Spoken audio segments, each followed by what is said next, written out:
Hello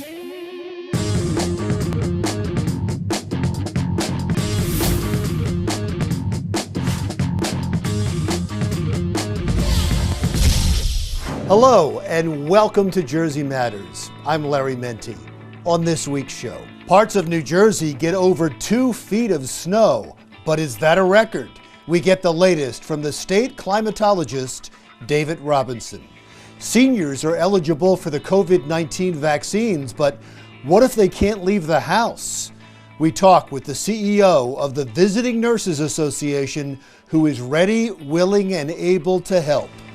And it's Black History Month, a perfect time to talk about New Jersey becoming the first state in the union to require Black history in schools. But first, my interview with New Jersey state climatologist David Robinson. Good to see you again, David. Thank you so much for doing this. I really appreciate it. So this may be a record, right? It's possible based on some of the records we have, some of the observations we have coming in. Yeah, because I should say that we're recording this on a Tuesday. Mm-hmm. So most of the snow has fallen. Some people are looking out their window and have a foot or more of snow, and there's some snow coming down. But as you pointed out, with some of the reports you have, as of right now, although this has to be checked, I have to make sure I get the wording correct. This could be a record for the state of New Jersey. What has to happen? Yeah, well, first of all, the standing record is 34 inches in a 3-day snowstorm that occurred in 1899. And surprisingly enough, the record's held by an observation in Cape May. It was a monster storm for the state. That was part of an incredibly cold outbreak across the United States. So it was a very unusual situation. But that is held over a century. There have been others that have threatened it that have never been fully scrutinized. And now we have, for the past 20 years, there's a National Climate Extremes Committee out of the National Centers for Environmental Information, which is part of the National Oceanic and Atmospheric Administration. And when a record is threatened, if you will, the committee is assembled and they do a kind of a forensic study on that particular observation. If it's a wind measurement, a wind record, they would look at the anemometer and see if it was properly calibrated. Or a cold temperature or a hot temperature, they do that. Now with snow, it's a manual observation, and there are standard practices to be followed to measure snow. And we'd have to make sure that those practices were followed by talking to the observer, by looking at their past history of observations, and they really need to have one to stand up to the scrutiny, comparing it to its neighbors for that particular event. And by neighbors, we have a lot of people measuring snow in New Jersey. So, and then eventually the committee takes a vote and we make a recommendation to the director of the center, and then it could be deemed a state record. How long will that take? It usually takes a couple months because you have to assemble the committee, you have to get appointments to talk to people and look at records. It's not something that's a hot burner item, if you will, and we all have other things to do. But as I explained to you, it's more than just, what's the record? And you know, we love weather trivia, especially we weather people and climate people.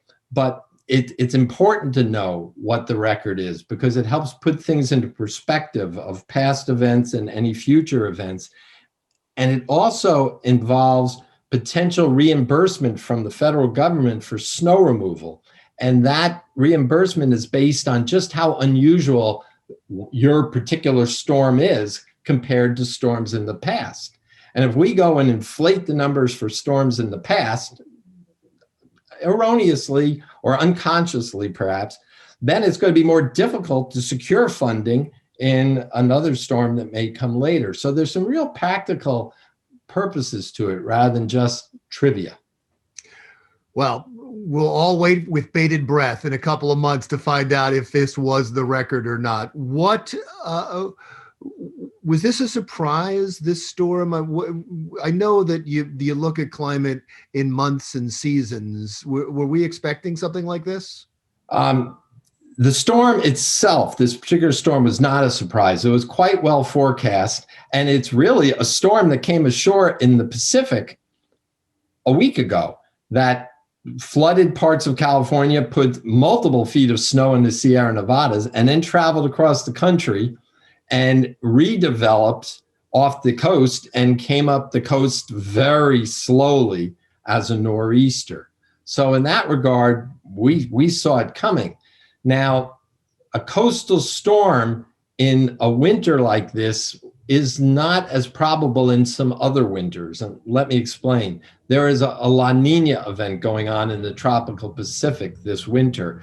And generally in La Nina winters, the storm track does not favor nor'easters, which can deposit large amounts of snow. The storm track tends to go to our west, which often delivers rainstorms instead of snowstorms. So it's not that big storms can occur during a La Nina winter, but they're not as much expected as in other sorts of winters. So in that case, a little bit of a surprise.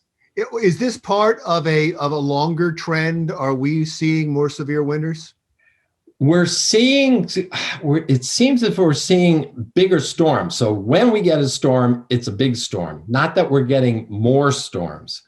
And they're unusual. So as a climatologist, just like we have to be patient about looking at this record, we have to be patient about whether extremes are increasing. But the one thing that really piques my interest with this storm is it fell at temperatures within 25 to 30 degrees Fahrenheit range. So cold enough to snow, but still on the milder side for snow. And there's a physical relationship that a warmer atmosphere can hold more water vapor. So this storm would be more prone to produce greater depths than a storm that, say, fell at 15 to 20 degrees. And it gets me wondering if we're still cold enough to snow and we're warm enough to introduce more moisture into these storms. So therefore, we're getting the 20-inch storms instead of the 10 to 15-inch storms. So it needs to be looked into. Physically, theoretically, there's something behind that. But are we really seeing it? There I have to ask for people's indulgence in waiting to look at this further. Well, as you always point out, there's a big difference between climatologist and meteorologist, and one of them is you get more time. We have to be patient, but we don't get instant gratification when we nail a forecast. Believe me. But no condemnation either. That's what I was going to say. They go the other way too. Believe me, I've seen them. Thank you so much. It's always fascinating. Thanks for your time. New Jersey climatologist David Robinson. Still to come on Jersey Matters, the GameStop revolution rocks Wall Street. We'll talk about it with market expert Tom Hayes when we come right back.